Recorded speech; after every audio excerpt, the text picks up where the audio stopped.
Hello everyone, আমি প্রকাশ চললাম আজকে আরেকটি নতুন ভিডিও নিয়ে। আজকের ভিডিওতে আমরা আলোচনা করব বাংলাদেশের সেরা 5টি পলিটেকনিক নিয়ে এবং এই পলিটেকনিক গুলো যে বাংলাদেশের ভিতরে কেন সেরা অবস্থানে অবস্থান করছে তারও যুক্তিযুক্ত এবং ব্যাখ্যা সহ আমি বুঝিয়ে বলার চেষ্টা করব।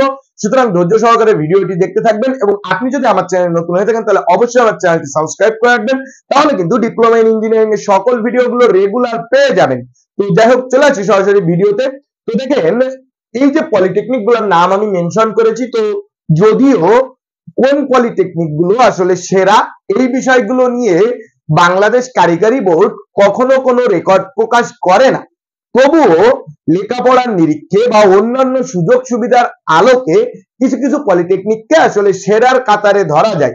যেরকম আমি যদি ঢাকার ভিতরে অবস্থিত দুইটা পলিটেকনিকের কথা বলি, ডিপিআই, তো ঢাকা পলিটেকনিক আপনার সব থেকে ভালো এবং সব থেকে গুরুত্বপূর্ণ হওয়ায় এই পলিটেকনিককে সেরাদের ভিতরে 1 নম্বর ধরা যায়। আসলে আমি এখানে যে আসলে সেরার কাতারটা সাজিয়েছি, এখানে আসলে রেজাল্টের যে তারতম্য, সেই তারতম্য অনুসারে আসলে কিছু সেরার কাতারে সাজিয়েছি, কিন্তু আসলে কারিগরি শিক্ষার ক্ষেত্রে রেজাল্ট ডাজেন্ট ম্যাটার। আমি আবার রিপিট করছি, result doesn't matter, result is only a সার্টিফিকেটের কাগজ। ঠিক আছে? তো দেখা যাচ্ছে এখানে তাও কিছু কোয়ালিটি তো অবশ্যই আছে। যেরকম আপনার এখানে মানদণ্ড ধরা হয়, আপনি যদি 3.50 থেকে 4.00 এর মধ্যে যে কোনো রেজাল্ট করেন, তো যেহেতু আমাদের এই সাইডে যারা নতুন এসএসসি দিয়ে আসছেন তারা আসলে জিপিএটা আর সিজিপিএ এর পার্থক্য বুঝেন না। যারা সিজিপিএ অর্থাৎ ক্যাটাগরাইজ গ্রেড পয়েন্ট এভারেজ, এই পদ্ধতিতে আসলে আমাদের রেজাল্টটা আউট অফ 4, তো তাদের ধরে নেওয়া হয় সকলের যোগ্যতা প্রায় সমান। তো এখন আসেন যে পলিটেকনিক গুলোর কথা বলছি, ডিপিআই মানে অর্থাৎ ঢাকা পলিটেকনিক ইনস্টিটিউট, এছাড়াও ঢাকাতে আরেকটা সরকারি পলিটেকনিক ইনস্টিটিউট আছে মহিলা পলিটেকনিক, ডিএমপিআই অর্থাৎ ঢাকা মহিলা পলিটেকনিক ইনস্টিটিউট একটা আছে। তো এই সমস্ত পলিটেকনিক আমি আপনাকে বলবো, সবার প্রথমে যে রাজধানীতে যে পলিটেকনিকটা আছে সেই পলিটেকনিকটা সবার থেকে সেরা হবে। কেন সেরা হবে সেই জিনিসটা আপনাদের আমি বুঝিয়ে বলার চেষ্টা করছি। দেখেন, প্রথম কথা বলি, ঢাকার অবস্থানটা বাংলাদেশের রাজধানীতে, তাই না? মানে বাংলাদেশের রাজধানী কি? ঢাকা। সুতরাং সেই সমস্ত জায়গায় সেটার ভৌগোলিক অবস্থান হিসেবে সেই জায়গাটা সব থেকে সুবিধাজনক স্থানে অবস্থিত, অর্থাৎ সবারই ফোকাস থাকে সেন্টারে যাওয়ার। সুতরাং আসলে বিষয়টা হয় সেখানে সব ভালো শিক্ষার্থী যায়, যার কারণে সেখানকার পড়াশোনার মানও কিন্তু বেশ উন্নত এবং প্রত্যেকটা স্টুডেন্টও বেশ গুণগত সম্পন্ন হয়। একটা প্রবাদ আছে কিন্তু, যে মনে করেন যদি আপনি চুরি করতে যান, তো দেখা যাচ্ছে কেউ চুরি করছে, আপনি পাশে উকি মেরে দেখলেন, তো সেখানে হয় কি যে আপনি চুরি করতে না গেলেও কিন্তু আপনাকে চোর বলে ধরে নেওয়া হয়। বিষয়টা এরকম, অনেক খারাপ স্টুডেন্টও যদি ওই স্থানে যায় তাহলে কিন্তু তারাও ওই ভালো স্টুডেন্টদের সাথে থেকে তাদের পারিপার্শ্বিক কার্যকলাপ দেখে তারাও আস্তে আস্তে ভালো হয়ে ওঠে। এরপরে আসেন দ্বিতীয় যে বিষয়, ল্যাব ফ্যাসিলিটি, সব থেকে মূলত বড় যে বিষয়টা। তো সাধারণত সেন্টারের দিকে সবার খেয়াল থাকে বেশি। এরপরে আসে হচ্ছে আপনার বিভাগীয় শহরের যে সমস্ত পলিটেকনিক গুলো আছে, সেই সমস্ত পলিটেকনিক বাংলাদেশের আপনার খুব সম্ভব 24 থেকে 25টা জেলা বাদে বাকি সকল জেলাতে একটি করে পলিটেকনিক অবস্থান করছে। এবং এই যে পলিটেকনিক গুলো, এর ল্যাব কোয়ালিটি সাধারণত সেন্টারের যে অর্থাৎ ডিপিআই এর যে ল্যাব কোয়ালিটি, এটা সব থেকে বেস্ট। এর উপরে ল্যাব কোথাও নেই। সুতরাং একটা কারিগরি শিক্ষায় যখন শিক্ষিত হবেন তখন আপনাকে হাতে কলমে শিখতে হবে। তো হাতে কলমে শিক্ষার সময় আপনি যত বেশি ল্যাবে কাজ করবেন তত বেশি আপনি এক্সপিরিয়েন্সড হবেন। সুতরাং বলা যায় যে এখানে আপনার ল্যাব কোয়ালিটির উপরে ভিত্তি করেও কিন্তু একটা পলিটেকনিকের মানদণ্ড নির্ণয় করা যায়। এবার আসেন টিচার অ্যাবিলিটি, যদিও এটা এখন বর্তমানে একটা বড় সংকটের নাম। সারা বাংলাদেশের সকল পলিটেকনিকেরই একই অবস্থা যে প্রচুর পরিমাণে টিচার সংকট, প্রচুর পরিমাণে।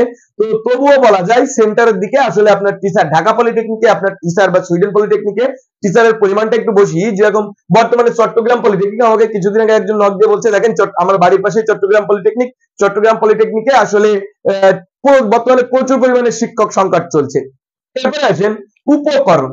তো দেখেন আসলে আপনার ব্যবহারিক শিক্ষার জন্য যে সমস্ত উপকরণ তৈরি হয় বা আপনি কোনো সাবজেক্ট থেকে কোনো বিষয় শিখলেন, সেই বিষয়টা আপনি বাস্তবে তৈরি করতে যাবেন, তো সেইগুলো উপকরণ পাওয়ার যে অ্যাবিলিটি সেটা কিন্তু আসলে ঢাকাতেই সব থেকে বেশি। আপনি খুব সহজেই হাতের নাগালে যে কোনো উপকরণ সহজেই পেয়ে যাবেন। এরপরে আসেন মেধার মূল্যায়ন। মেধার মূল্যায়ন বলতে আসলে যেহেতু সেন্টারে অবস্থান করছে সেই পলিটেকনিকটাই কিন্তু আপনার মেধার মূল্যায়ন, মানে সবাই চায়, যারাই ভালো স্টুডেন্ট তারাই চায় ওই সেন্টারে যেতে। সুতরাং সেখানে আসলে অ্যাপ্লাই গুলা পড়ে সব থেকে ভালো স্টুডেন্টের, এবং যাচাই বাছাই প্রক্রিয়ায় টপ ক্লাস স্টুডেন্ট গুলোই কিন্তু সেখানে ভর্তি হয়। সুতরাং সেখানে তাদের মেধার মূল্যায়নটাও অনেক বেশি করা সম্ভব হয়। এরপরে আসেন তাহলে অন্যান্য পলিটেকনিক গুলো কিন্তু ভালো না নাকি? তো এখানে দেখেন আমি আপনাকে সাজেস্ট করবো আসলে পলিটেকনিক চুজ না করে আপনি সাবজেক্ট চুজ করুন। এছাড়াও অন্য কোনো বিষয়ে যদি আপনার জানার প্রয়োজন হয় বা আগ্রহ থাকে অবশ্যই আমাকে কমেন্টের মাধ্যমে জানাবেন, জানালে আমি চেষ্টা করব সেই সমস্ত বিষয় সম্পর্কে নতুন নতুন তথ্য নিয়ে আপনাদের সামনে হাজির হওয়ার জন্য। অবশ্যই আমাকে কমেন্টে জানাবেন। তো এরপরে আসেন যে বিভাগীয় যে পলিটেকনিক গুলো, তো আপনার মনে করেন বিভাগে যে পলিটেকনিক গুলো অবস্থান করছে সেই সমস্ত পলিটেকনিক গুলার ল্যাব ফ্যাসিলিটি বলেন বা অবস্থান বলেন বা টিচার অ্যাবিলিটি বলেন আপনার সেন্টারের তুলনায় একটু কম, তবে জেলা শহরের তুলনায় কিন্তু অনেক বেশি, বলা যায় অনেক পরিমাণে বেশি। এরপরে আসেন যে সমস্ত পলিটেকনিক গুলা আপনার জেলা শহরে অবস্থান করছেন, আপনারা বাংলাদেশের যে কোনো না যে কোনো জেলার বাসিন্দা অবশ্যই প্রায় সকলেই। তো আপনার পার্শ্ববর্তী জেলা, আপনার জেলায় যদি কোনো পলিটেকনিক না থেকে থাকে তাহলে আপনার পার্শ্ববর্তী যে জেলা আছে সেই সমস্ত জেলাতে যে সমস্ত পলিটেকনিক অবস্থান করছে আপনি চাইলে কিন্তু সেই সমস্ত পলিটেকনিকেই ভর্তি হতে পারেন। তো এখানে আমি যে কথাটা বলছিলাম যে টপ 5 পলিটেকনিক, এখানে দেখেন আপনার যদি সেরকম র্যাঙ্কিং অনুযায়ী সাজাই, বিএসপিআই মানে Bangladesh Sweden polytechnic institute, DPI Dhaka polytechnic institute, BPI তারপরে বগুড়া পলিটেকনিক ইনস্টিটিউট, তারপরে হচ্ছে CPI Chittagong polytechnic institute, SPI Sylhet polytechnic institute. তো এই যে পলিটেকনিক গুলা আসলে লেখার মান অনেক ভালো, তার কারণ এগুলা কিন্তু আসলে একটা বিভাগে অবস্থান করছে। এখন আপনি যদি মনে করেন যে আমি আসলে বিভাগীয় পলিটেকনিকে আমার পক্ষে পড়া সম্ভব নয়, সেক্ষেত্রে আপনি যদি আপনার জেলায় পলিটেকনিক না থাকে আপনার পার্শ্ববর্তী যে জেলা আছে সেই সমস্ত জেলার পলিটেকনিকে অ্যাপ্লাই করবেন।